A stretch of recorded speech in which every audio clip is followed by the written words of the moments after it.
ये काफ़ी चुनौतीपूर्ण मामला था। जनवरी माह में एक मुकदमा महिला थाना में दर्ज हुआ था एक नाबालिग बच्ची के साथ, पीड़िता के साथ दुष्कर्म का, जिससे वो गर्भवती भी हुई थी, फिर गर्भपात हुआ, मुकदमा दर्ज हुआ और इससे थोड़ी कानून व्यवस्था की स्थितियाँ भी आई थी।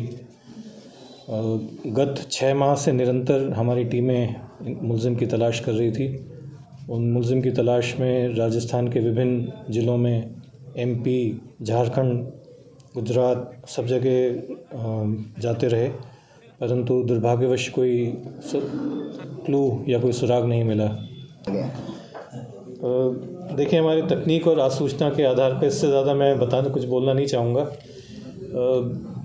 कोई भी अपराधी किसी भी प्रकार का अपराध कहीं भी कर ले, ये बेसिक फंडामेंटल प्रिंसिपल्स हैं कि कोई ना कोई सुराग वो छोड़ जाता है। इसी तरह से कोई अपराधी फ़रार हो जाता है तो पुलिस के पास में कोई जादू का आईना नहीं होता, अलादीन का चिराग नहीं होता, लेकिन जैसे ही कोई सुराग मिलता है तो टीमें उस पर काम करती हैं और फिर मुलज़िम तक हम लोग जूनागढ़ में लाल बाबा के होने का पता चला तो हमारी टीम तुरंत वहाँ पे गई और अभी उसको हिरासत में ले लिया, पूछताछ चल रहा है। एडिशनल SP सिकाऊ मुकदमे का अनुसंधान कर रहे हैं, उसको गिरफ़्तार करके और बाकी जो चीज़ें हैं वो भी मालूम की जाएंगी। सर इसने अपना हुलिया भी बदल दिया वहाँ लेके तो? जी हाँ, इनके नाम भी बदलते रहे हैं। लाल बाबा उर्फ देवनारायण उर्फ देवदास उर्फ चुन्नीलाल उर्फ वीरदेव, तो 5 तो इन्होंने नाम बदल लिए। सन ऑफ शंकरराम, इसके अलावा कभी दाढ़ी कभी बिना दाढ़ी, इस तरह से भी रहे। तो ये चुनौतियाँ सामने आ रही थी, पर मेरा मानना है कि यदि कोई भी ज़रा सा भी सुराग हाथ लग जाए तो पुलिस फिर ढूंढ के ला सकती है। मेरे पे SP साहब जूनागढ़ से बात हुई थी, उनकी टीम को उन्होंने निर्देशित किया। स्थानीय पुलिस ने हमारी टीम की बेहद काफ़ी मदद की, गांव वालों की भी मदद मिली और ये एक पुजारी बन के एक मंदिर में काम कर रहा था, वहाँ से इसको दस्तयाब किया है।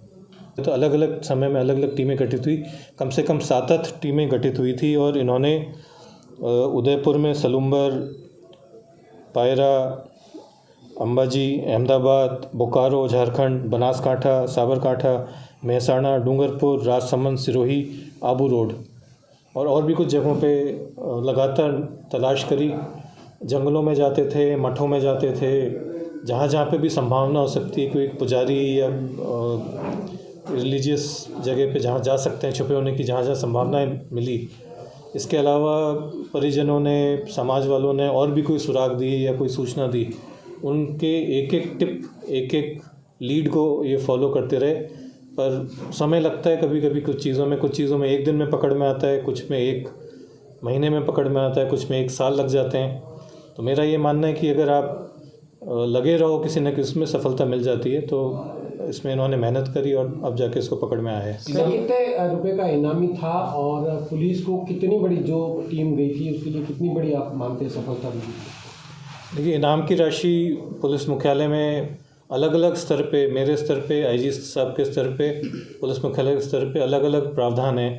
तो अभी पुलिस मुख्यालय स्तर पे 25,000 रुपये का इनाम घोषित किया हुआ है। मैं प्रयास करूंगा इस राशि को बढ़ा दिया जाए, जो मेरे स्तर पे है वो तो बढ़ा ही देंगे और आगे भी।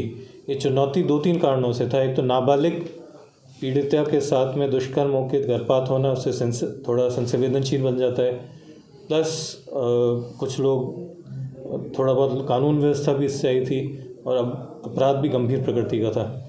तो उन सब चीज़ों के उसमें जिस टीम ने अच्छा काम किया उसको उचित पारितोषिक दिलवाएंगे। सर, क्या अनुसंधान में कोई और भी आरोपी इसमें मामले सामने सम्मिलित हैं? ये अभी अनुसंधान चल रहा है, अभी ख़त्म नहीं हुआ है। इसमें घटना से संबंधित अन्य आरोपी अगर हैं वो, इनकी मुलज़िमों की में अलग अलग टाइम पे अलग अलग टीमें गठित हुई हैं। तत्कालीन थानाधिकारी हंसाराम चौधरी जो अब सेड़वा लग गए हैं, वो उनके नेतृत्व में थी। अभी मूलाराम जी उनके नेतृत्व में, एडिशनल SP सिकाऊ तत्कालीन उनके नेतृत्व में टीम थी। राजीव, अभी इनके पास राजीव परिहार DYSP ट्रैफिक के पास में एडिशनल SP सिकाऊ का